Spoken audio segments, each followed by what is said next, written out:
சூலூர் வேட்பாளராக என்னை வந்து தளபதி விஜய் சார் என்னை அறிமுகப்படுத்தியிருக்காரு. தமிழக வெற்றிக்கழக சார்பாக சூலூர் வேட்பாளராக நான் வந்து என்னை வந்து அறிமுகப்படுத்தி என்னை போட்டியிடுறதுக்கு ஒரு சந்தர்ப்பம் கொடுத்த விஜய் சாருக்கும் பொதுச் செயலாளர் ஆனந்தனனுக்கும் என்னுடைய மனமார்ந்த நன்றி அவங்க மூலமாக நான் தெரிவிச்சுக்கிறேன். மெயினாக வந்து சூலூரில் இருக்கிற பிரச்சனைகள் வந்து விசைத்தறி பிரச்சனை, அதன் மூலமாக வந்து கரண்ட்டு வந்து அவங்க கட்ட முடியாத ஒரு சூழ்நிலையில் இருக்காங்க.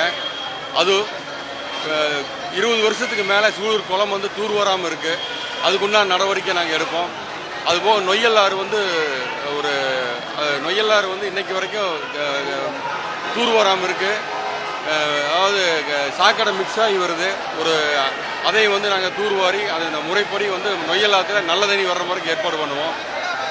வேறு என்னன்னு தெரியுங்க, ரொம்ப பிரகாசமாக இருக்குது. சூலூர் மட்டும் இல்லை, 234 தொகுதியிலையுமே டிவிகே வந்து ரொம்ப ஸ்ட்ராங்காக இருக்குது.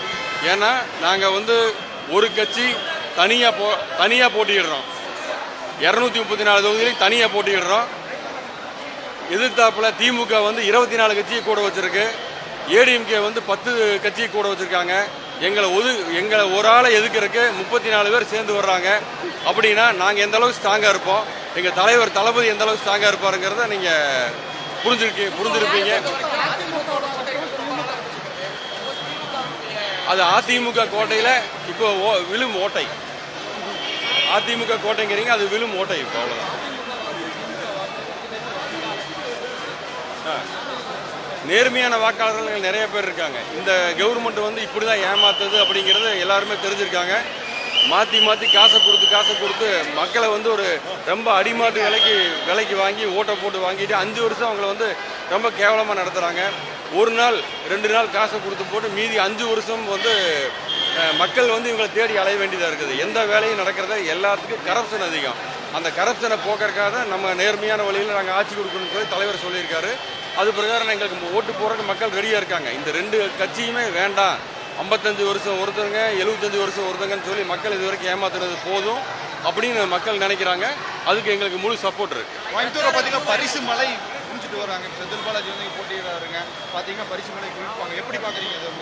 எலெக்ஷன் கமிஷன் சரியான நடவடிக்கை எடுக்கணும். அது எடுக்கிறது இல்லை. அவங்க வந்து இந்த புடலங்காய் விற்கிறவங்களையும் வாழைக்காய் விற்கிறவங்களையும் பிடிச்சி 50,000 50,100 ரூபாய் பிடிக்கிறாங்க. ஊர் அண்டா கொடுத்துட்டு இருக்கிறாங்க, அதை பிடிக்கல. பணம் எடுத்துகிட்டு போய் டிஸ்பியூட் பண்ணுறாங்க, பிடிக்கல. எல்லா பக்கமும் பணம் டிஸ்பியூட் ஆகுது. ட்ரம்மு கொடுத்துருக்காங்க, ஒரு பெரிய பேக் கொடுத்துருக்காங்க, அதுக்குள்ளே எல்லா பொருளும் இருக்குங்கிறாங்க. இதையெல்லாம் தேர்தலான ஏன் கண்டுக்கலன்னு எங்களுக்கு தெரியல. 5 வருஷமா அது யாரோ 1 2 பண்ணது வந்து கட்சி அதுக்கு பொறுப்பேற்றுக்காது.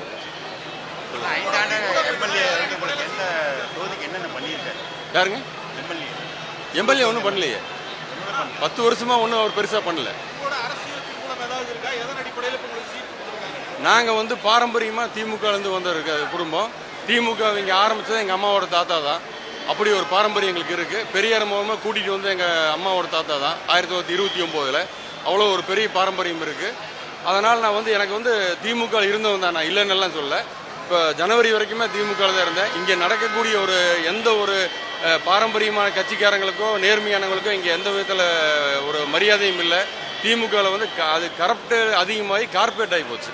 அதனால தான் நான் வெளியில் போனேன்.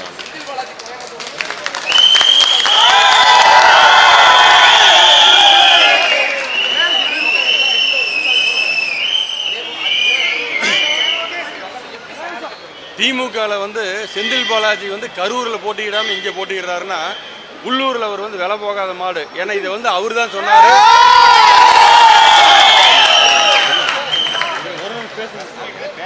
அவர் வந்து உள்ளூரில் விலை போகாத மாடுன்னு இவர் அண்ணாமலை சொன்னார். அண்ணாமலை போட்டியிடும் போது அந்த அண்ணாமலை சொல்கிறதுக்கு இவருக்கு எந்த தகுதி இல்லை. ஏன்னா இவர் வந்து அங்கே விலை போகாமல் இங்கே வந்து போட்டியிடுறாரு.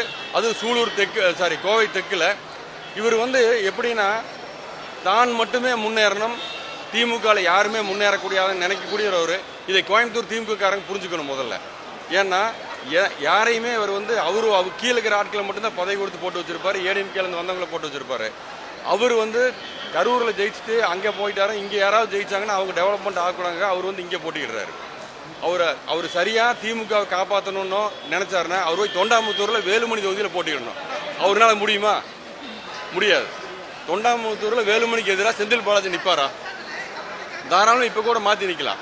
அவர்களால் அது முடியாது.